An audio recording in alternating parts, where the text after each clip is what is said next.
They say every great career starts with a handshake. Mine started with a theft. Not the kind you report to HR, no. This one was cleaner. Polished. He stole my idea, my faith, and the version of myself that still believed success was something you could earn. When I first joined Rowen Dynamics, I thought I'd finally made it.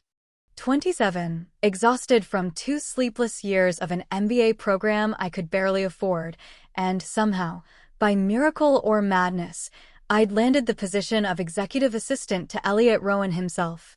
The man was legend. He'd built an app in his 20s that changed how logistics firms tracked shipments, sold it for 8 figures, then reinvented himself as a visionary in applied AI infrastructure. Whatever that meant.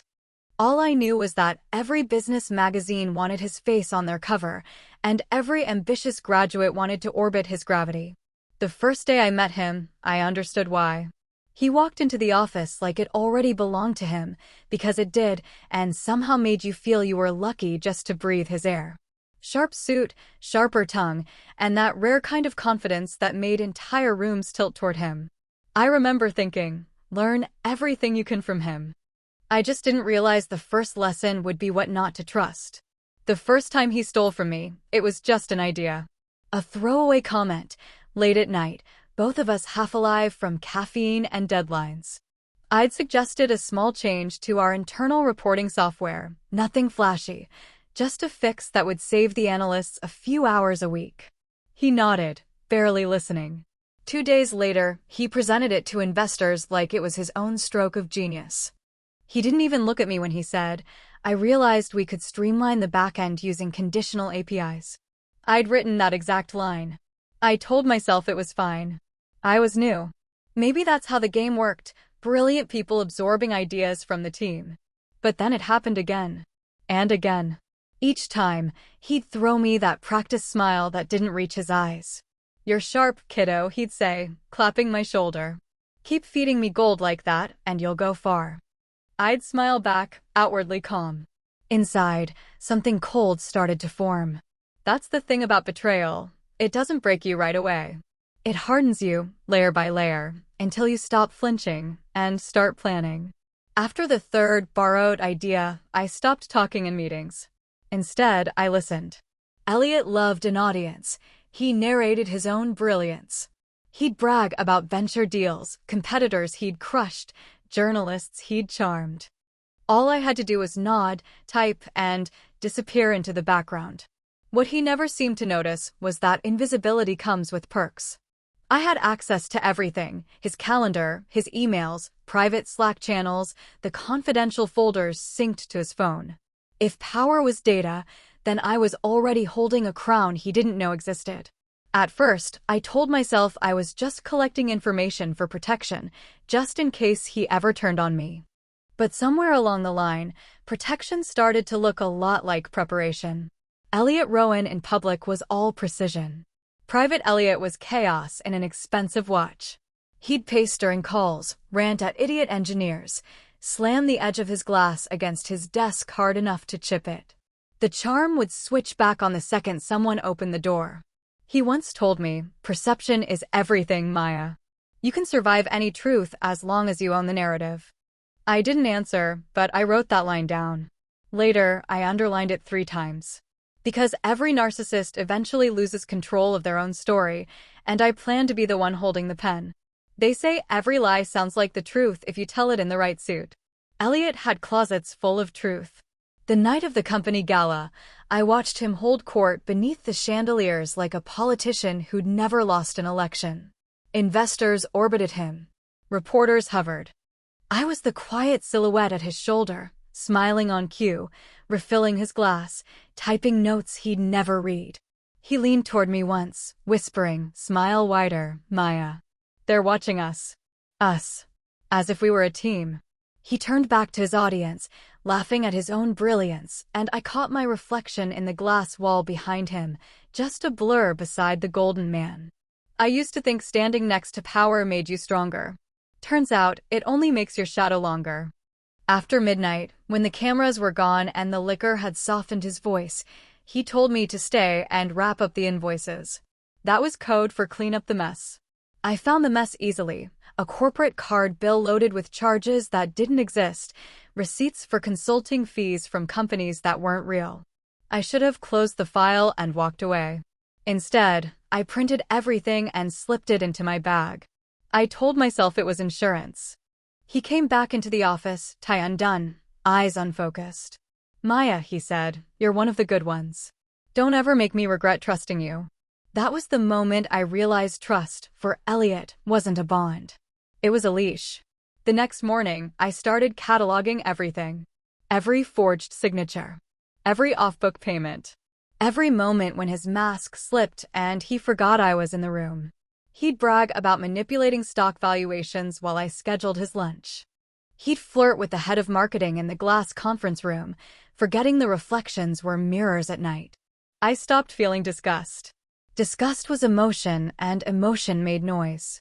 Silence was safer. Weeks passed. I learned how to mimic admiration again. He'd walk by my desk, toss me his phone, and say, "Clean this up for me, will you?" I'd nod, unlock the screen, and forward his private messages to my encrypted drive. Every text, every deal memo, every trace of what he was hiding. I didn't know exactly what I was building yet, only that someday, somehow, it would be the blade I'd use. He thought I was loyal because I kept my head down. He never noticed I'd stopped taking notes on paper. Everything he said was already recording in my mind, the tone, the cadence, the little laugh he used right before a lie. There's a special kind of power in being underestimated. It's almost intoxicating. You start to realize invisibility isn't a curse. It's camouflage. By spring, the investors were circling again. Elliot wanted another round of funding, and he needed projections that sparkled. He asked me to polish the numbers. His word. I asked how much polish he wanted. He smiled. Enough to blind them. That night, I rewrote the deck, 2 versions. One for him, shining and false. One for me, raw and true. Both lived on the same USB drive. Only one could ruin him. The presentation went flawlessly, of course. Applause, champagne, the usual victory dance. Afterward, he pulled me aside, voice soft and possessive. "You and me, Maya. We make a hell of a team." I looked at him and saw what he really meant. "You make. I take." That was the last night I called him sir. The next few weeks were a masterclass in patience. I arrived before the cleaners, left after the lights were off, and every hour I spent at my desk added pieces to a puzzle Elliot didn't even know existed. I watched the way he treated people. Not just me, everyone. The engineers who stayed late to finish his urgent projects. The marketing director who got his credit while she got the blame. The interns whose ideas evaporated into his presentations like smoke. I made mental notes. Every sigh, every glance, every clipped "good job" that rang hollow. I noticed patterns too. Certain shell companies received payments at the end of every quarter. Certain invoices were always marked urgent and never approved. Certain emails were deleted minutes after being sent. It didn't take long to figure out what he thought of me. To him, I was a ghost, a shadow that made him look competent. And that, I realized, was exactly the leverage I needed. I started small. Tiny adjustments. Minor anomalies in the reports I handled. Little things that would catch the attention of auditors if someone ever looked. At first, I told myself it was accidental, an overworked assistant making mistakes.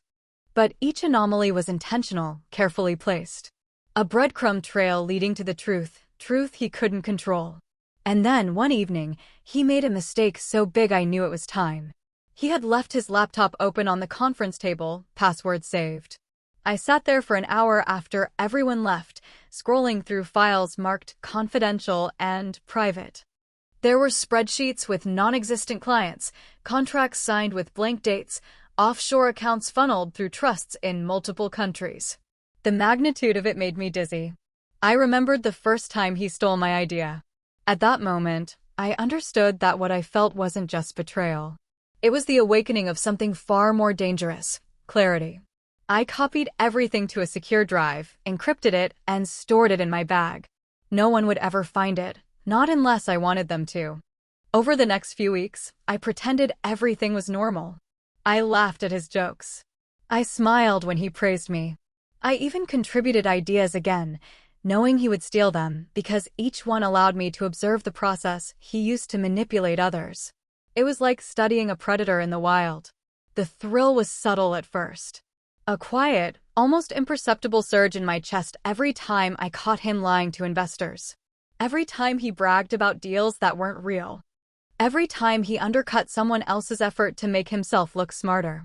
And then came the moment I'd been waiting for, the internal audit. Our company accountant, new and oblivious to Elliot's patterns, flagged inconsistencies in the books. Elliot raged, blaming clerks and interns, calling everyone incompetent, but never me. He trusted me. Trusted me enough to give him what he needed while he remained completely blind to the trap I was laying. I reviewed the flagged accounts late one night. Line by line, dollar by dollar. Every payment to shell companies, every consulting fee, every untraceable transfer. By the time I finished, I had a dossier that would bring down the empire he had spent years building. The irony wasn't lost on me. He had spent months teaching me how to navigate corporate power. He had trained me to anticipate his moves, to read the hidden messages in his emails, to interpret the body language of board members. And now I was using all of it against him. It wasn't just revenge anymore. It was inevitability. I started leaving subtle hints for others without revealing myself. A carefully worded memo to HR, an offhand remark to the accountant, a question posed in a meeting that planted doubt. Each action small, imperceptible, but cumulative. Like sand slowly eroding the foundation of a cliff, I watched him teeter closer to collapse without touching him directly. Every night, I imagined the moment he would realize it. The moment he would understand that the empire he had thought unshakable was crumbling from the very person he had dismissed as insignificant. And I waited. The day I decided to act was ordinary. Sunlight spilled across the office floor in soft rectangles, and Elliot was in rare form, charming the board via video call, oblivious to the storm brewing just feet away.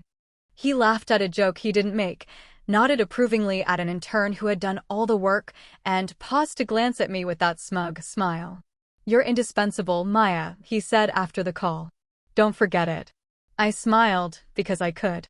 Because underneath that smile, I was no longer invisible. I was patient, calculated, and ready. That evening, I stayed late. The hum of the city below mirrored the quiet intensity inside me. I opened the encrypted drive and reviewed every transaction again, ensuring that there were no gaps, no accidental errors that could be blamed on someone else. Every payment, every shell company, every falsified invoice had a place. Every misstep had a consequence attached.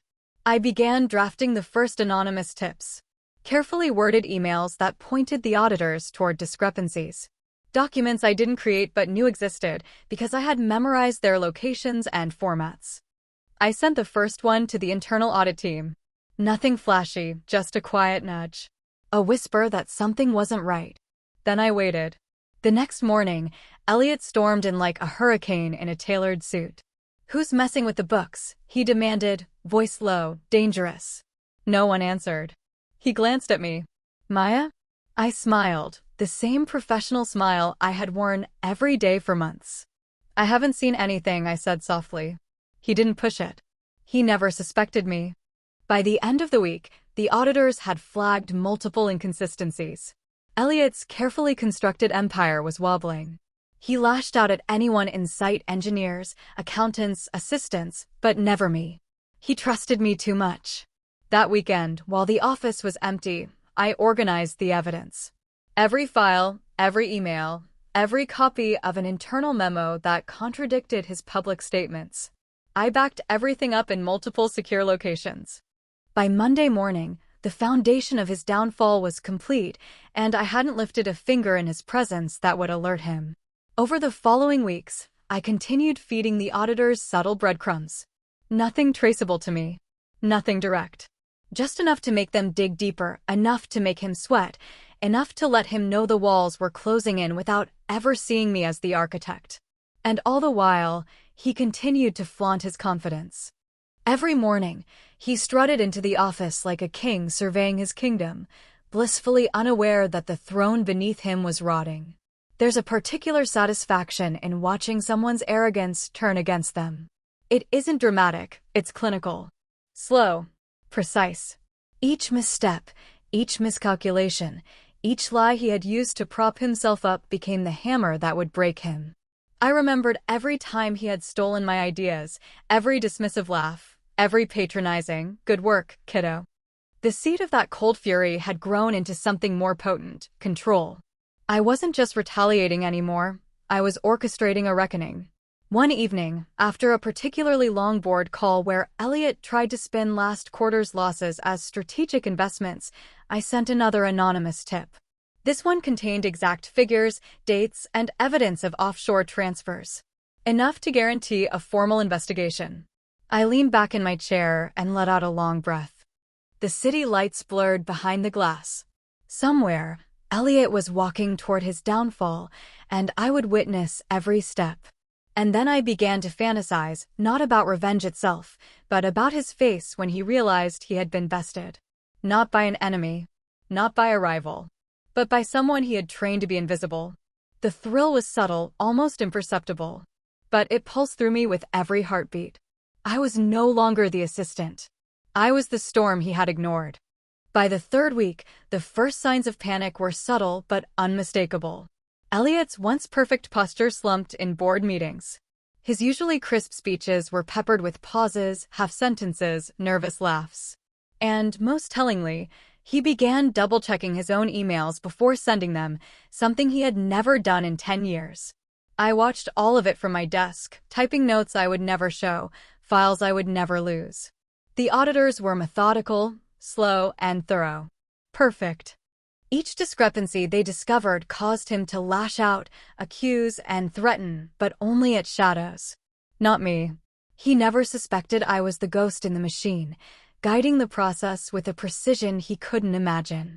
One evening, after everyone had left, I lingered in the office under the dim fluorescent lights. I opened the folder labeled Rowen Ventures, Private, and reviewed the offshore accounts again. The numbers were staggering. Multi-million-dollar transfers disguised as consulting fees, shell companies layered through jurisdictions like Russian dolls, falsified contracts to support non-existent clients. It would take a small army to unravel all of it. Or one person with patience, planning, and the right leverage. I smiled. I had all three. The next morning, Elliot stormed into my office. His face was pale, his hands shaking slightly as he dropped a stack of printed spreadsheets onto my desk. "This makes no sense," he muttered. "I've checked these myself. They're wrong." I looked up, smiling calmly. "Perhaps there's a clerical error," I suggested softly. He glared. "You've been here for hours every night. You haven't touched them." I shook my head. "I just organized the files, sir." He muttered something under his breath, stormed out, and I leaned back in my chair. Every word he spoke, every subtle tremor, every sign of mounting panic, it all fueled the next phase. Over the following days, I escalated the breadcrumbs. Emails directed auditors toward anomalies in payroll. Internal memos pointed out missing approvals. A subtle misalignment of dates suggested falsified contracts. All of it invisible enough to seem like coincidence, accidental oversights. And Elliot was caught in the net, flailing blindly. He began making mistakes. Small ones at first: a misfiled invoice, an overlooked email, a misquoted client number. Then bigger ones: offhand remarks in meetings, casual boasts about contracts that didn't exist. Every slip I recorded, every error noted, every exposure cataloged. The thrill wasn't in hurting him. It was in watching inevitability unfold. He had spent years building a persona, a fortress of brilliance and intimidation. And now it was crumbling, not because of a rival, not because of a lawsuit, but because of someone he had ignored. Then came the first direct confrontation. He cornered me in the supply room, voice low, controlled, dangerous. "Maya," he said, "if there's something you know, something you've seen, now is the time to tell me. I need to fix this before it gets out." I looked him in the eye. "I don't know anything you don't already know, sir," I said softly, letting the pause stretch, letting the fear flicker across his face. He stormed out, leaving the door swinging behind him. I smiled as I closed the supply closet. He had no idea how close I already was to holding all the cards. By the end of that week, auditors had compiled a preliminary report. Elliot received it with the same confidence he always did, expecting to see minor errors he could smooth over. Instead, the report outlined irregularities across multiple departments, with precise references to off-book transactions, falsified invoices, and unexplained transfers. He read it, line by line, color draining from his face. And still, he didn't know who had set the trap. I was patient. I had no intention of revealing myself just yet. The timing had to be perfect. Every evening, I stayed late, reviewing files, backing up evidence, planting subtle clues. I knew exactly which emails to forward anonymously, which reports to leave in plain sight, which meetings to accidentally overhear and record. Each move was a brushstroke painting the picture of inevitability. And then I saw it, his first crack in the public persona. During a video call with investors, he started to sweat, voice trembling ever so slightly, trying to cover a misstatement about revenue. One investor asked a follow-up question he hadn't prepared for. And he froze. The camera captured it. The moment was small, fleeting, but it was enough. I watched, knowing the avalanche had begun. By the end of that week, the office had an undercurrent of unease. People whispered behind doors, glanced nervously at one another in the hallways. Elliot, oblivious to the origin of the storm, carried on as though nothing had changed, but the cracks in his mask were widening. I watched him, every nuance, every hesitation, every flinch in response to an innocuous question. He had always been brilliant at controlling perception.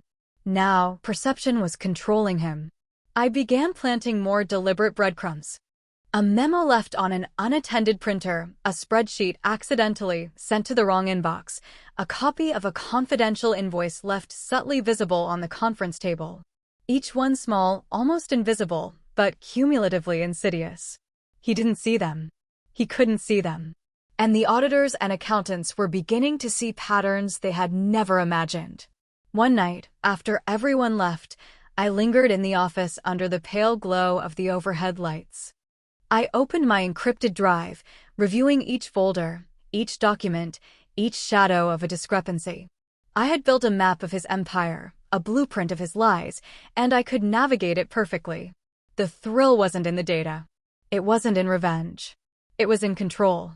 The quiet, steady certainty that the man who had stolen my ideas, mocked my ambition, and treated me like a ghost would soon realize that his own power had been a house of cards, carefully orchestrated, and now ready to collapse. The first direct ripple of panic came in the form of a misstatement he made during a quarterly review meeting. He claimed revenue figures that didn't match the records. A junior accountant hesitated, caught between loyalty and fear. I noticed his hesitation and smiled inside. He didn't notice me, but I noticed him, and I began counting his errors like a predator counting steps before striking. Over the next several days, he began second-guessing himself. Calls that once lasted an hour now stretched into 3. Documents were cross-checked obsessively. Employees noticed the change, nervously asking each other what was wrong. And Elliot? He blamed everyone but the right person. Then came the first legal hint. A small, routine inquiry from an outside auditor he had ignored for months. It should have been trivial. It shouldn't have mattered. But thanks to my anonymous tips, the inquiry expanded into a preliminary review of his department's finances. He didn't know I had orchestrated it. And that was perfect. I watched his daily routine like a hawk. The late nights, the frantic calls, the repeated visits to his lawyer. He tried to maintain appearances in meetings, but the cracks were visible even to the untrained eye. I reveled in the subtle signs, the lip biting, the foot tapping, the restless eyes scanning every document twice. Every night, I updated my records. Every discrepancy I noted, every slip he made, every unguarded moment was meticulously archived. I didn't just want to expose him, I wanted the reveal to be undeniable. Perfect. Unmistakable. Irrefutable. And then, as the investigation quietly gained traction, he made a critical error. An offshore account he thought invisible had a single minor entry that didn't match the supporting invoices. The auditors spotted it. And he knew they had seen it. The first hint of real fear appeared in his eyes. A flicker of panic so brief that almost no one noticed it. But I noticed. And it gave me the final piece of clarity. The avalanche had begun. Over the following days, I continued to act normal, to laugh at his jokes, to nod in meetings. No one suspected me. No one ever did. And I began preparing the final steps, the full orchestration of exposure that would leave him utterly unmoored, not because of a rival, not because of chance, but because of someone he had dismissed, a ghost who had learned to walk among the living. The stage was set, and all that remained was timing. By the time the auditors began asking pointed questions, Elliot was already unraveling. He stormed into the office one morning, tie undone, sleeves rolled up, voice low and sharp. "Who's leaking this?" he demanded, pacing the length of the floor. The employees scattered, eyes down, whispers trailing behind him like shadows. I stayed at my desk, typing quietly, letting him pass. He stopped in front of me. "Maya," he said, breath shallow, "if there's something you know, now is the time to speak." I looked up, calm and unreadable. "I'm just doing my job, sir," I said softly, letting the silence stretch between us.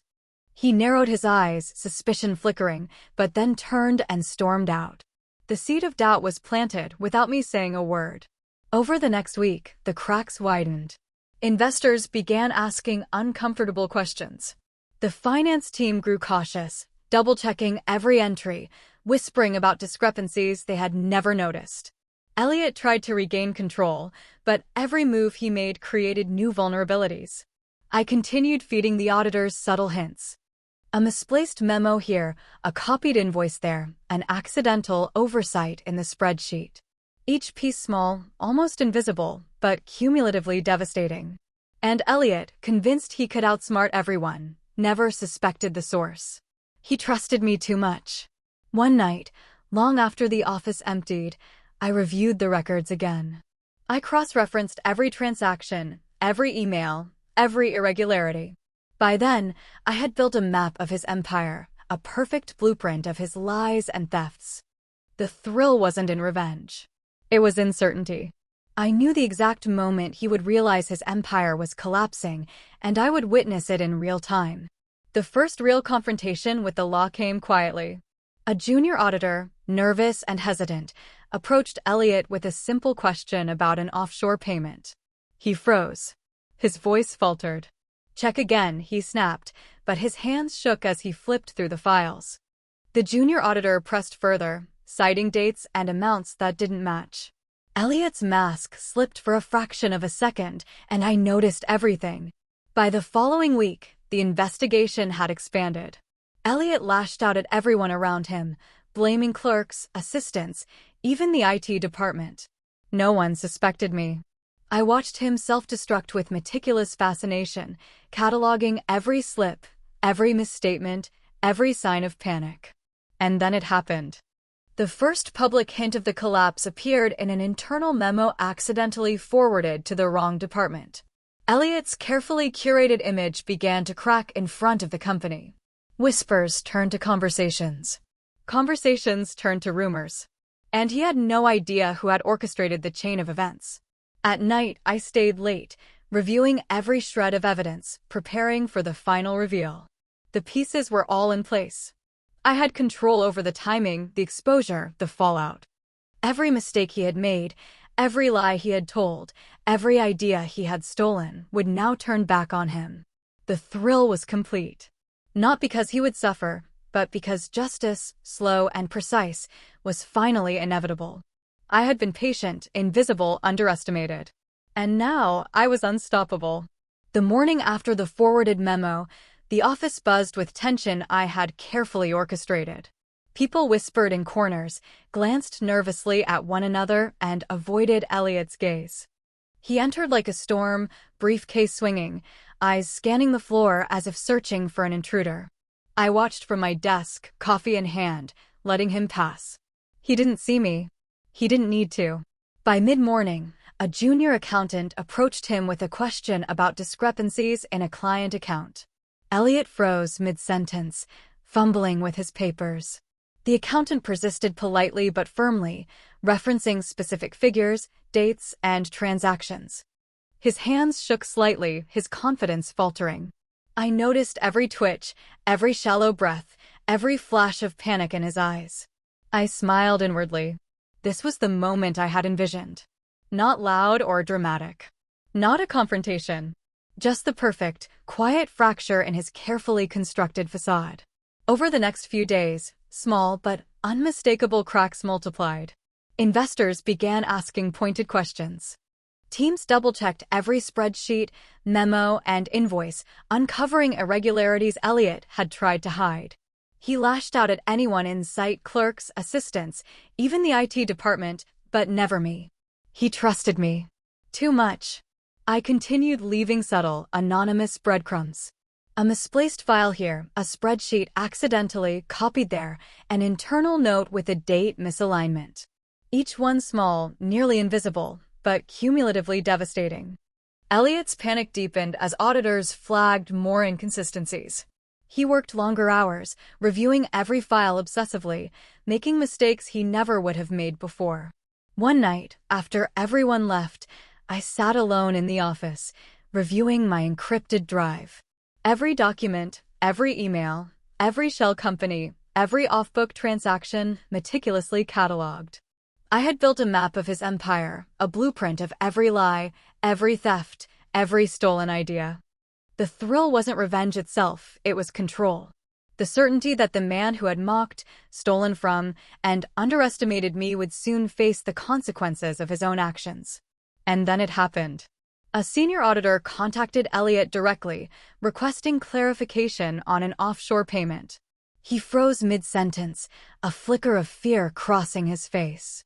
He attempted to improvise, fumbling numbers, providing incomplete explanations. I watched from my office, recording every misstep in my mind, knowing the avalanche had begun. By the following week, Elliot's paranoia was visible to everyone. He snapped at team members, questioned long-standing processes, and double-checked every report obsessively. Employees whispered more openly, and the company atmosphere shifted from deference to cautious fear. And through it all, he never suspected me. The ghost in the machine remained invisible.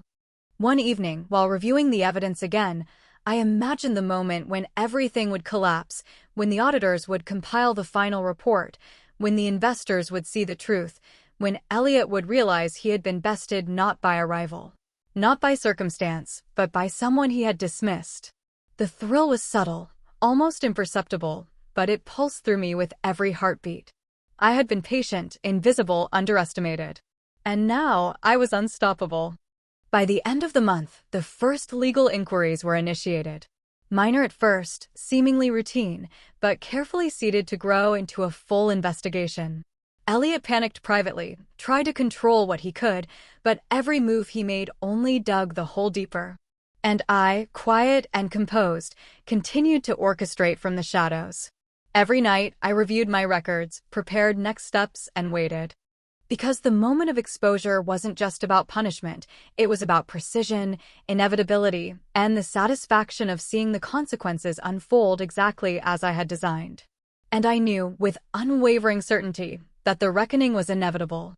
The first weeks of Part 2 were a study in controlled chaos. Elliot tried to maintain control, but every move he made was like flailing in quicksand.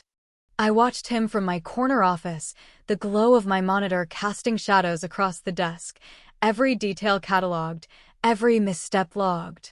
It was almost beautiful, in a cold, clinical way, the unraveling of a man who thought he was untouchable. It began with his meetings.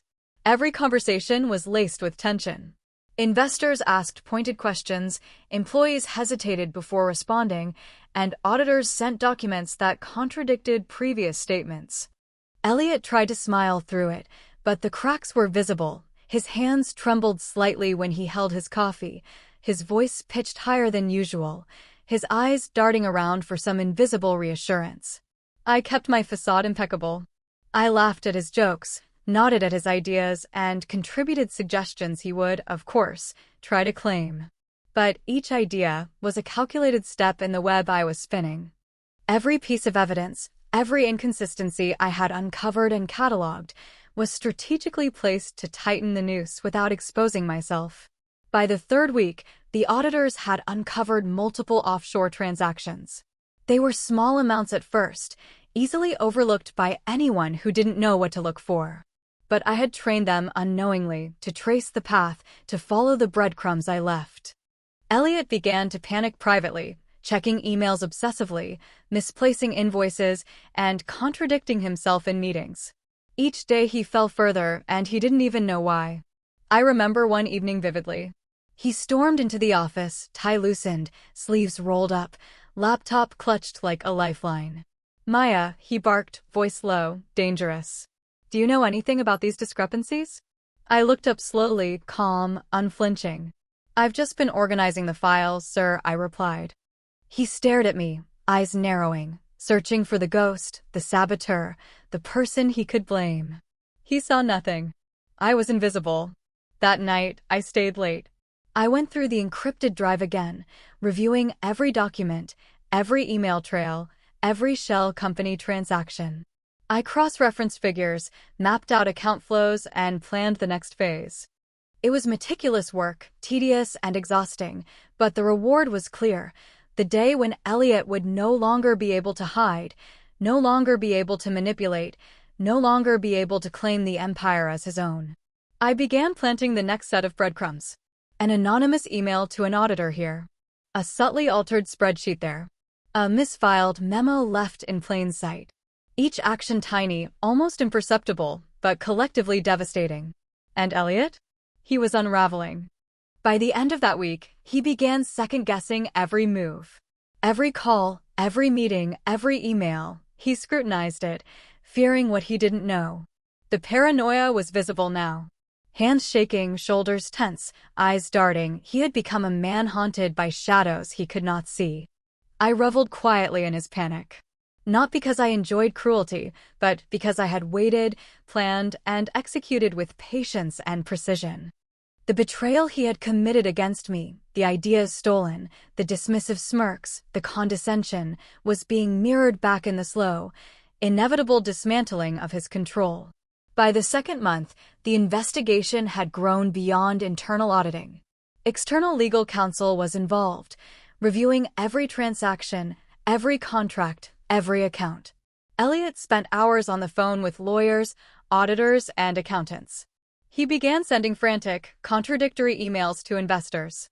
And every single one of these actions played into the plan I had meticulously laid out months before. I remained patient, invisible, untouchable. No one suspected me. No one would.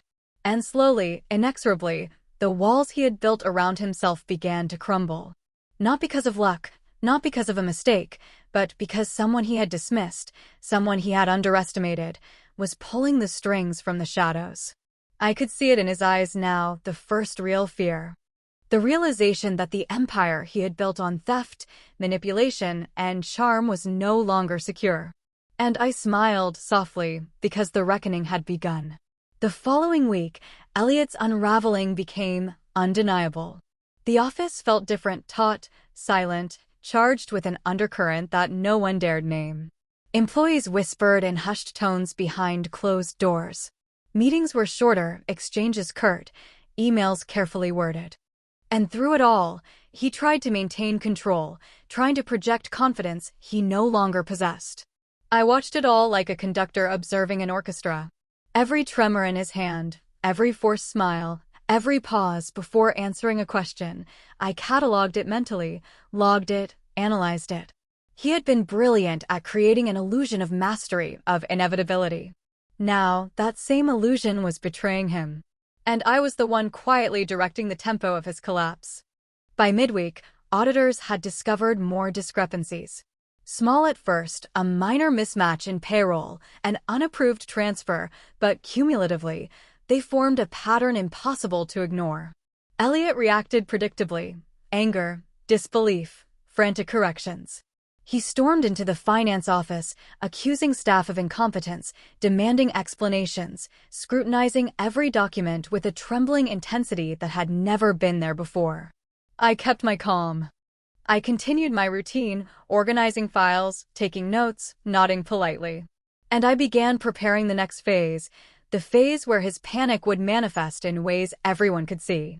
I planted subtle reminders, a misfiled contract here, an accidentally forwarded memo there, a carefully timed report left on his desk for maximum visibility. Each breadcrumb invisible to the casual observer, but a roadmap to disaster for anyone tracing his steps. Then came the first real confrontation that tested his composure. During a high-stakes video call with investors, he misquoted revenue figures. The lead investor questioned him politely, citing supporting documentation he had never reviewed. Elliot's voice faltered. His eyes darted nervously to his laptop screen, searching for reassurance that didn't exist. And I watched from my office, heart steady, fingers tapping lightly on the desk. He had no idea the avalanche had been set in motion months ago, and he couldn't stop it. Over the next several days, the pressure intensified. Auditors requested additional documentation, legal counsel asked pointed questions, and investors demanded clarifications. Elliot worked longer hours, scrutinizing every number, double-checking every memo, rereading emails with obsessive precision. Each misstep, each overlooked detail, each contradictory statement I had cataloged months before now became leverage. And he never suspected me. I remember the day he finally started losing his grip in front of the staff. He raised his voice during a department meeting, accusing team members of incompetence, blaming clerks, assistants, and even senior managers for errors he himself had orchestrated. Employees exchanged nervous glances, whispering behind their hands. The office had transformed into a minefield, and Elliot was stepping on every explosive with unknowing precision. At night, I stayed late, reviewing evidence again. Every document, email, invoice, and transaction meticulously cataloged. I mapped out the remaining steps, each one designed to tighten the noose further, to ensure that when the final moment came, there would be no room for escape, no ambiguity, no excuses. The thrill wasn't in vengeance, it was in inevitability. Every betrayal he had inflicted on me, the stolen ideas, the belittling comments, the dismissive smirks, was now mirrored in his own calculated downfall. Weeks passed. Elliot's panic became visible in small, almost imperceptible ways. His hands trembled slightly when holding coffee. He twitched at unexpected noises. He double-checked documents obsessively, reread emails multiple times, and even began questioning long-trusted employees. And still, he never suspected me. Then, the first external inquiry arrived. A routine investigation from an outside regulatory agency, seemingly inconsequential, but carefully seeded to grow into a formal investigation. Elliot spent hours with lawyers and auditors, trying to contain the situation, but every attempt only dug the hole deeper. And I, calm and invisible, continued to orchestrate from the shadows. By the end of the month, the full picture was forming. Elliot's empire, built on charm, theft, and manipulation, was crumbling under the weight of its own lies. I had orchestrated every step, left every clue, and guided every hand without ever revealing myself. And I could see it now, in the shadows behind his eyes, the first real fear, the realization that control was an illusion, and the consequence of underestimating me was unavoidable. The final stage of this phase was within reach. I had patience. I had evidence. I had timing. Elliot's empire would collapse not because of chance, but because of someone he had dismissed, underestimated, and belittled. And I would witness every second of it, perfectly, quietly, and completely in control. By the next week, Elliot's panic was impossible to ignore. The office felt charged, every whispered conversation a reminder of the cracks in his control. He stormed into meetings, flustered, pacing, voice tight as he questioned staff over minor discrepancies. I watched quietly from my desk, cataloging every flinch, every tremor, every tiny sign of fear. I continued planting subtle breadcrumbs, misfiled contracts, forwarded emails, spreadsheets with small, strategic inconsistencies. Each piece small, almost invisible, but cumulatively devastating. Auditors noticed patterns, investors asked pointed questions, and Elliot, convinced he could regain control, only dug the hole deeper. Then came the first visible sign of real panic. During a video call with investors, he misquoted revenue figures. One investor questioned him politely, citing supporting documentation. His voice faltered, his eyes darted across the screen, and for a brief moment, his composure cracked. I sat back, heart steady, fingers tapping lightly, knowing the avalanche I had set in motion months ago was finally rolling. Elliot tried to regain control over the following days, scrutinizing documents obsessively, questioning long-trusted employees, and lashing out at anyone around him. But each mistake, each oversight, each contradictory statement I had cataloged became leverage. He didn't suspect me. He couldn't see the strings I was pulling from the shadows. By the end of the month, the first external inquiry arrived, a routine regulatory check that I had subtly orchestrated. Elliot spent hours with auditors and lawyers, trying to contain the situation, but every effort only revealed more cracks. The empire he had built on theft, charm, and manipulation was crumbling under its own weight. And through it all, I remained calm, invisible, patient. Every stolen idea, every condescending remark, every moment of belittlement he had inflicted on me was mirrored in the slow, precise dismantling of his control. The final act was coming. Elliot's empire would collapse, not by accident, not by rivalry, but because of the one person he had underestimated. And I would witness it all, perfectly, quietly, completely in control. The morning the first news leaked internally, the office atmosphere shifted completely. Employees moved like shadows, eyes darting to conference rooms and screens, whispering, uncertain whether to panic or pretend everything was normal. Elliot stormed in, tie loose, face flushed, scanning the room as if he could see the invisible hand pulling at the threads of his empire. I stayed at my desk, typing quietly, heart steady, watching the man unravel in real time. Investors began calling. The questions were pointed, insistent. "What is happening with the offshore accounts?" one asked. "Why are the discrepancies in Q2 and Q3 still unresolved?" demanded another. Elliot's answers were shaky, defensive, inconsistent. I could see the panic spreading behind his eyes, the same panic I had cultivated, quietly, patiently, month after month. Auditors were now digging deeper, following the breadcrumbs I had laid. Every altered memo, every misfiled invoice, every subtle hint I had planted was guiding them straight to the inconsistencies he had tried to hide. Elliot began spending entire nights in the office, cross-checking documents obsessively, double and triple verifying everything, but every new finding only compounded his fear. Employees began whispering openly now. Rumors spread like wildfire. "You see what's happening with the accounts? Elliot's losing it. He's panicking." And he tried to maintain control, shouting over phone calls, sending long, angry emails, attempting to mask the unraveling, but no one believed him anymore. I continued to act calm, professional, unobtrusive. I answered questions politely, laughed at the jokes he tried to make, contributed ideas he would attempt to claim.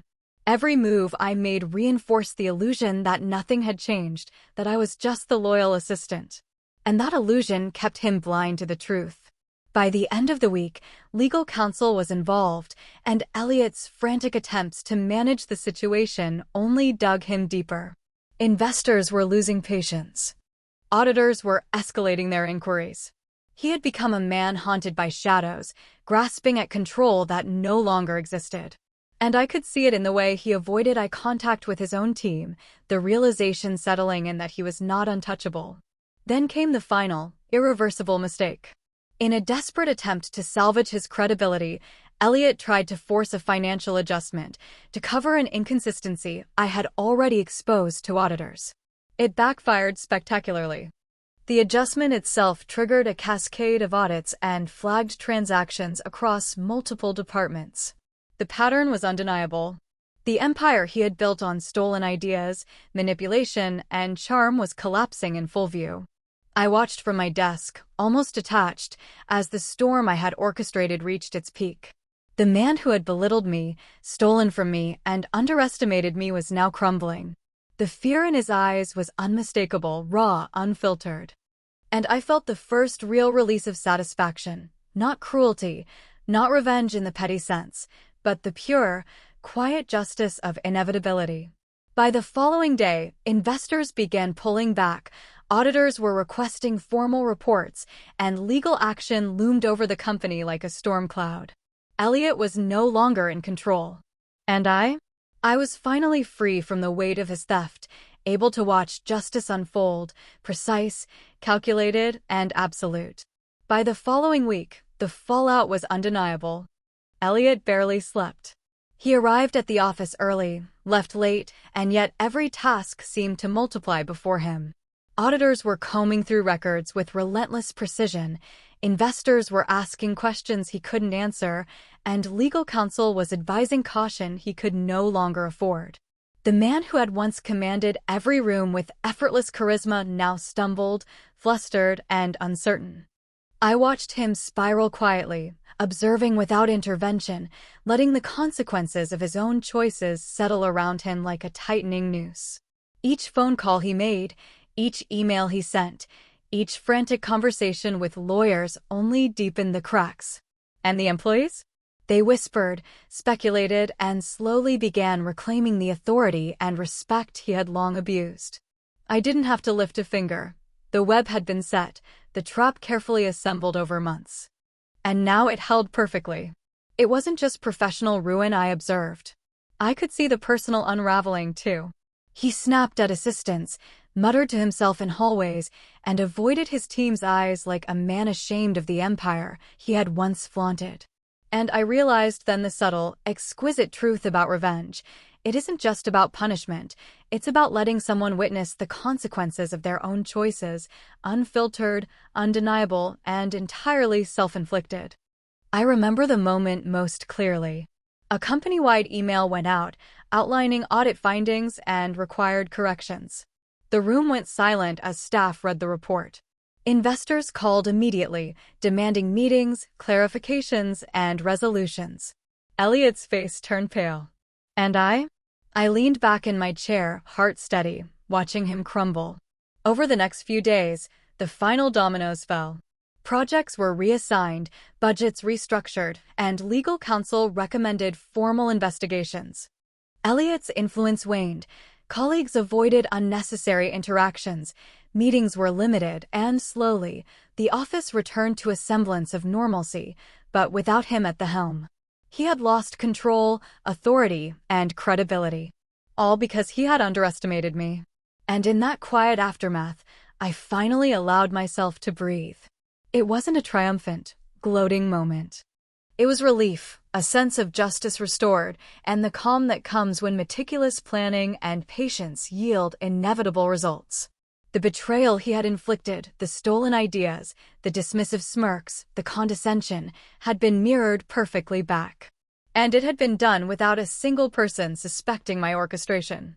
I cleared my desk of the notes, the spreadsheets, the maps of his empire. Everything meticulously documented, archived, but no longer needed for immediate action. I had been patient, precise, and calculated. And now I was free to move forward. Watching him leave the office for the last time, escorted by legal counsel, I felt the weight lift from my shoulders. Not triumph, not vengeance, it was validation. The knowledge that someone who had thought themselves untouchable had been undone by their own choices, orchestrated with quiet precision by the one they had overlooked. That night, I sat at my apartment, sipping a glass of wine, reflecting on the months of meticulous planning, subtle manipulations, and patient observation. It hadn't been easy. It hadn't been fast. But the justice had been perfect. Elliot had been brought down not by luck or coincidence, but by deliberate strategy, intelligence, and patience. And in that quiet, reflective moment, I realized the truth about power, betrayal, and revenge. It isn't the loud, explosive acts that leave a mark. It's the patient, calculated ones, the ones that unfold like clockwork, leaving the betrayer exposed, powerless, and unable to escape the consequences of their own hubris. I smiled faintly. Not for him. Not for me. But for the balance that had finally been restored. The days after Elliot's collapse were surreal. The office had returned to a cautious normalcy, but the air was thick with unspoken tension. Auditors continued their work, lawyers finalized reports, and investors recalibrated their trust. Elliot was a shadow of the man he had been: quiet, withdrawn, and careful with every word. He moved through the halls like someone haunted, and every glance his way carried the weight of everything he had lost. I, on the other hand, moved with deliberate calm. I answered questions professionally, organized files, and quietly ensured that every document reflected the truth. Months of planning, patience, and subtle orchestration had come to fruition. No one knew the full extent of my role, but the results spoke for themselves. One morning, legal counsel requested a private meeting. I stepped into the small, sunlit office, and for the first time, I was no longer invisible in the process. "Your documentation has been critical," one of the attorneys said, voice steady but tinged with respect. "You've provided a clarity and precision that ensured the investigation reached a just conclusion." I nodded, outwardly calm, but my mind replayed the months of careful work, the late nights, the endless spreadsheets, the subtle manipulations, the invisible breadcrumbs. It hadn't been easy, but it had been necessary. And now it had been recognized. Investors began acknowledging my contributions quietly, some in private calls, others in formal memos. The irony wasn't lost on me. The man who had stolen my ideas, belittled me, and dismissed my presence had left behind a legacy that I was now cleaning up and receiving quiet recognition for. It was a peculiar satisfaction, different from the thrill of watching him crumble. It was calm, measured, complete. Elliot's legal and financial troubles continued to escalate, but I was no longer part of the chaos. I had done my work. I had orchestrated the inevitable consequences. And as I watched him navigate the fallout, I realized how deeply satisfying it was to see justice served without ever needing to engage in confrontation or drama. It was silent. It was precise. And it was perfect. By the end of the month, the company had shifted entirely. Leadership was reassessed, processes were restructured, and the toxic culture Elliot had fostered was dismantled. Employees, once fearful and subdued, now moved with confidence and autonomy. And I returned to my desk each day, quietly observing, knowing I had altered the trajectory of the company and, indirectly, the lives of everyone within it. The final step was personal. I reviewed every interaction, every file, every breadcrumb I had left. Everything had been accounted for, everything precise. And the realization settled in that true power wasn't about overt dominance. It was about patience, observation, and action when the time was right. When Elliot finally resigned under pressure, it was almost anticlimactic. No confrontation, no dramatic showdown. He left quietly, escorted by legal counsel, a shell of the man he had been. And in that moment, I felt a calm satisfaction wash over me. Not gloating, not vengeance, simply validation. The balance had been restored. I allowed myself a quiet moment of reflection. Months of meticulous work, subtle orchestration, and careful patience had yielded a resolution that was complete, precise, and deserved. The betrayal he had inflicted, the stolen ideas, the condescension, the dismissive smirks, had been mirrored perfectly back, and the consequences were irrevocable. And in that quiet, sunlit office, I finally felt a sense of closure. The days after Elliot's fall were surreal. The office felt cautiously normal, but tension lingered in every hallway. Auditors finalized their reports, investors recalibrated trust, and Elliot moved quietly, haunted, careful with every word. He had lost control, authority, and credibility, all without a single person fully realizing my hand in it. I remained calm, professional, and deliberate. Legal counsel privately acknowledged my documentation and precision. "Your work ensured the investigation reached a just conclusion," one attorney told me. Months of careful planning, subtle manipulations, and invisible breadcrumbs had finally paid off. Investors quietly recognized my contributions, and the company began shifting. Leadership was reassessed, toxic systems dismantled, and employees regained confidence. Elliot resigned quietly, escorted by legal counsel, a shadow of the man he once was. No confrontation, no spectacle, just the inevitable consequence of underestimating someone they dismissed. I allowed myself a quiet moment of reflection.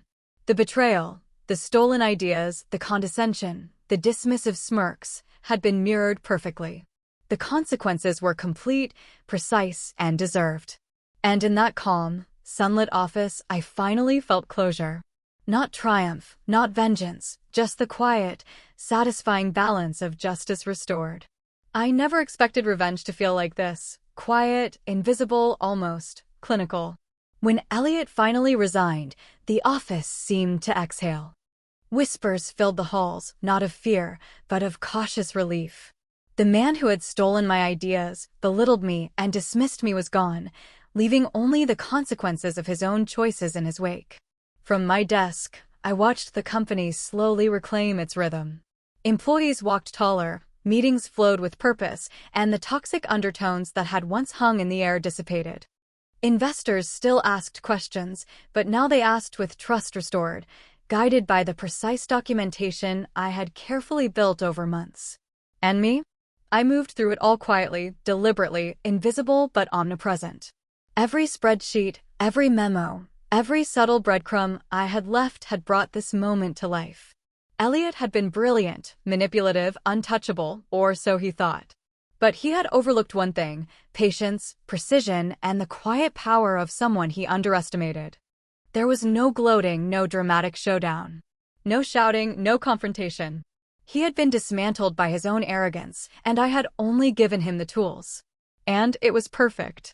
In the weeks that followed, life outside the office felt different too. I could walk with my head held high, knowing I had not just survived, but had orchestrated a perfect balance of justice. It wasn't about proving I was smarter, stronger, or faster. It was about ensuring fairness, restoring equilibrium, and reclaiming control that had been stolen from me.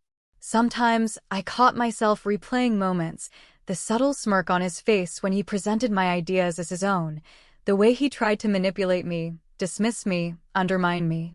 And then I remembered the avalanche I had quietly set in motion. Every stolen idea, every condescending remark, every underestimation, all mirrored back to him in slow, inevitable justice. And in that reflection, I realized the most satisfying part of revenge isn't the collapse of the betrayer. It's the quiet, unshakable knowledge that justice has been served perfectly, meticulously, and irrevocably. That someone who thought themselves untouchable has been brought down, not by luck, not by chance, but by the one they never saw coming. I leaned back, sipping my coffee, watching the office buzz with cautious optimism, and felt it finally: closure. Not triumph. Not vindication. Just the calm, deliberate satisfaction of balance restored. And in that moment, I knew one thing with certainty. Betrayal can be powerful. But patience, precision, and subtle intelligence? Those are unstoppable.